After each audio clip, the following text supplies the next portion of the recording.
राधे राधे। बोलिए श्री बांके बिहारी लाल की जय। स्वामी श्री हरदास जी महाराज की जय।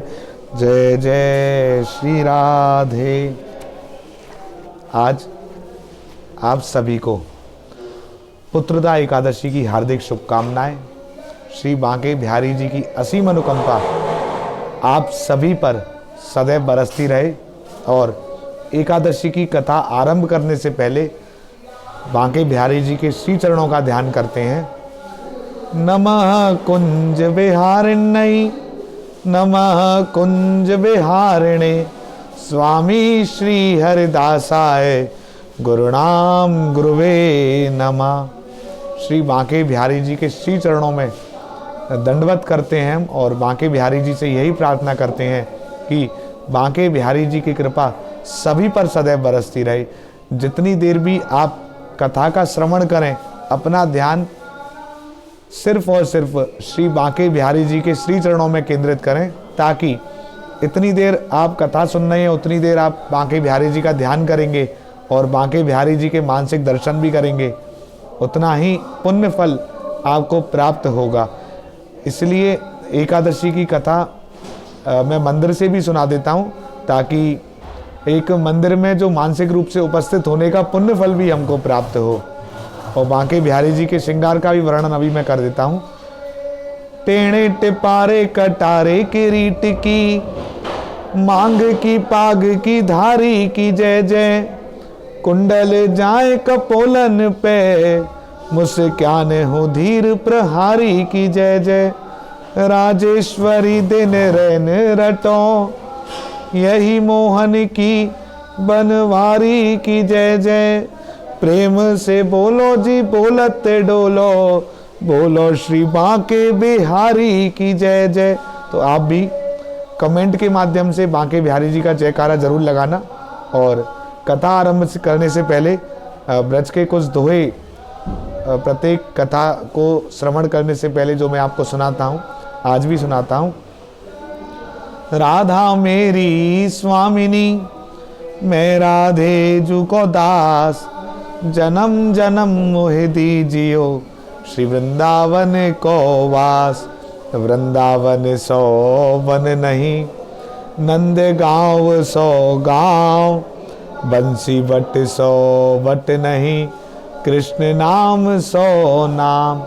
वृंदावन के वृक्ष को मरम न जाने कोई, डाल डाले और पात पात श्री राधे राधे होए। वृंदावन बानिक बनो, भ्रमर करे गुंजार, दुल्हन प्यारी राधिका, दूल्हे नंद कुमार। धन वृंदावन धाम है, धन वृंदावन नाम, धन वृंदावन रसिक जो सुमिरे श्यामा श्याम।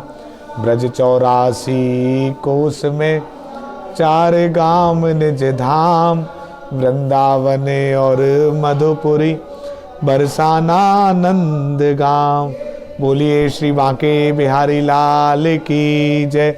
स्वामी श्री हरदास जी महाराज की जय। जय जय श्री राधे। कथा आप हमारे YouTube चैनल श्री बांके बिहारी जी एवं Facebook page Banke Bihari temple पर श्रवण कर रहे हैं।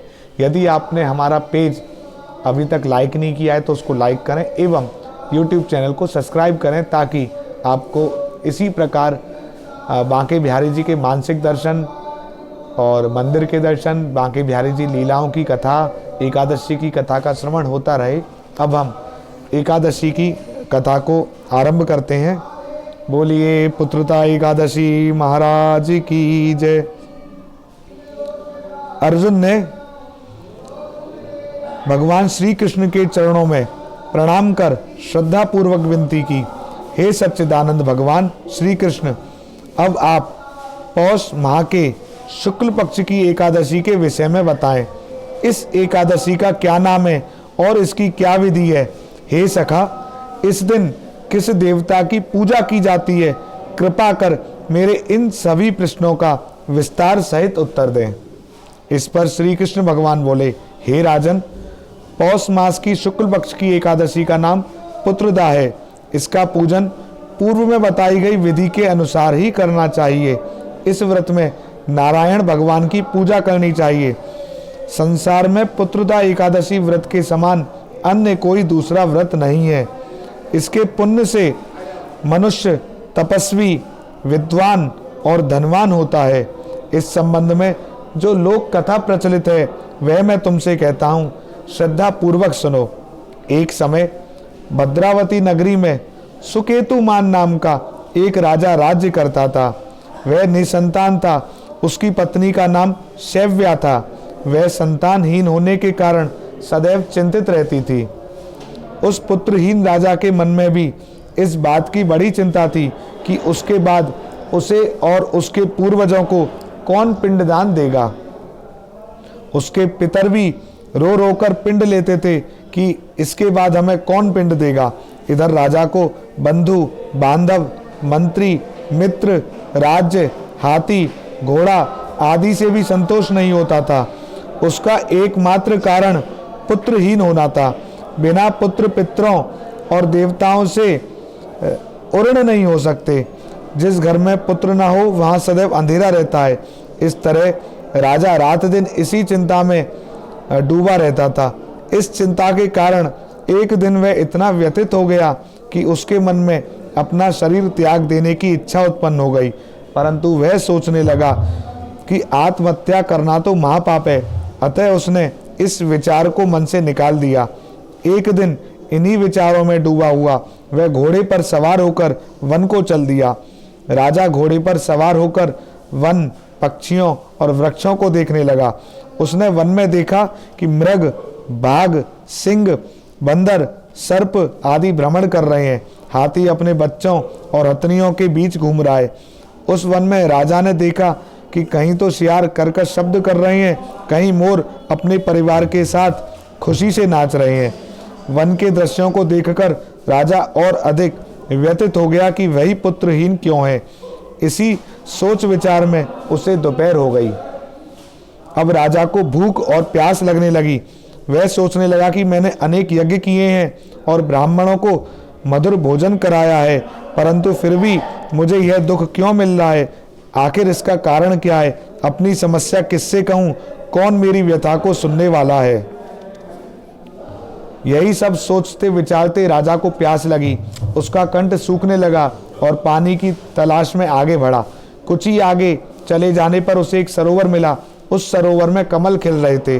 सारस, हंस, मगरमच्छ आदि जल क्रीड़ा कर रहे थे। सरोवर के चारों तरफ मुनियों के आश्रम बने थे। उस समय राजा के दाहिने अंग फड़कने लगे। इसे शुभ शगुन समझकर राजा मन में प्रसन्न होकर घोड़े से उतरा और सरोवर के किनारे बैठे हुए मुनियों को दंडवत करके उनके सम्मुख बैठ गया। मुनीश्वर बोले, हे राजन, हम तुमसे अत्यंत प्रसन्न हैं। तुम्हारी क्या इच्छा है सो कहो। राजा ने उनसे पूछा, मुनीश्वरों, आप कौन हैं और किस लिए यहाँ पधारे हैं। मुनि बोले, राजन, आज पुत्र की इच्छा करने वाले को उत्तम संतान देने वाली पुत्रदा एकादशी है। हम लोग विश्वदेव हैं। आज से 5 दिन बाद माघ स्नान है और हम इस सरोवर पर स्नान करने आए हैं। यह जानकर राजा बोला, मुनीश्वर, मेरे भी कोई पुत्र नहीं है। यदि आप मुझ पर प्रसन्न हैं तो कृपा कर मुझे एक पुत्र का वरदान दीजिए। मुनि बोले, हे राजन, आज पुत्रदा एकादशी है, आप इसका व्रत करें। भगवान नारायण की कृपा से आपके घर अवश्य ही पुत्र होगा।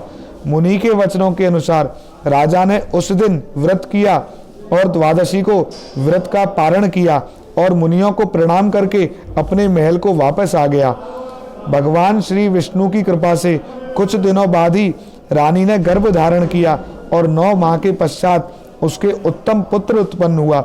वह राजकुमार बड़ा होने पर अत्यंत वीर, धनवान, यशस्वी और प्रजापालक हुआ। श्री कृष्ण भगवान बोले, हे अर्जुन, पुत्र की प्राप्ति के लिए पुत्रदा एकादशी का व्रत करना चाहिए। पुत्र प्राप्ति के लिए इससे बढ़कर दूसरा कोई व्रत नहीं है। जो व्यक्ति पुत्रदा एकादशी के महात्म को पढ़ता है, सुनता है तथा विधि पूर्वक इसका व्रत करता है, उसे सर्वगुण संपन्न पुत्र रत्न की प्राप्ति होती है। श्री नारायण की कृपा से वह प्राणी मोक्ष का अधिकारी होता है। कथासार, पुत्र ना होना बड़ा ही दुखपूर्ण है, उससे भी दुखपूर्ण है पुत्र का कुपुत्र होना। अतः सर्वगुण संपन्न और सुपुत्र पाना दुर्लभ है। ऐसा पुत्र उन्हें ही प्राप्त होता है जिन्हें साधु जनों का आशीर्वाद प्राप्त हो तथा जिसके मन में ईश्वर की भक्ति हो। इस कलयुग में सुयोग्य पुत्र प्राप्ति का उत्तम साधन पुत्रदा एकादशी का व्रत ही है। बोलिए एकादशी भगवान की जय। स्वामी श्री हरदास जी महाराज की जय। जय जय श्री राधे। हम सभी ने पुत्रदा एकादशी की कथा का श्रवण किया और बांके बिहारी जी की कृपा आप सभी पर सदैव बरसती रहे, यही प्रार्थना मैं बांके बिहारी जी के श्री चरणों में आप सबके लिए करता हूं। और आप भी अपना ध्यान बांके बिहारी जी के श्री चरणों में ऐसे ही केंद्रित रखा करें, क्योंकि जब भी लाइव आते हैं उतनी देर के लिए ही सही, यदि आप मानसिक रूप से वृंदावन में उपस्थित होंगे और वृंदावन में भी सिर्फ और सिर्फ श्री बांके बिहारी जी के मंदिर में और अपना ध्यान बांके बिहारी जी के श्री चरणों में केंद्रित करोगे तो उतनी देर के लिए ही सही आपके मन में भक्ति अवश्य जागृत होगी और बांके बिहारी जी के प्रति प्रेम भी अपने आप बढ़ेगा। और बांके बिहारी जी तो सिर्फ और सिर्फ प्रेम के ही भूखे हैं। जब आपके हृदय में प्रेम उमड़ेगा तो बांके बिहारी जी को तो बस वो ही चाहिए। बोलिए श्री बांके बिहारी लाल की जय। स्वामी श्री हरदास जी महाराज की जय। कुंज बिहारी श्री हरदास। पुनः आप सभी को हार्दिक शुभकामनाएं आज की एकादशी की, और बांके बिहारी जी कृपा से आपका व्रत सफल हो, बांके बिहारी जी की भक्ति आपको मिले और बांके बिहारी जी की असीम अनुकंपा आप सभी पर सदैव बरसती रहे। इसी तरह आप कथा का श्रवण करते रहें और आगे भी सबको कथा का श्रवण कराएं। बोलिए श्री बांके बिहारी लाल की जय। यदि आपने हमारा चैनल अभी तक सब्सक्राइब नहीं किया है तो उसको सब्सक्राइब करें एवं Facebook page Banke Bihari temple को लाइक एवं फॉलो करें। कुंज बिहारी श्री हरदास।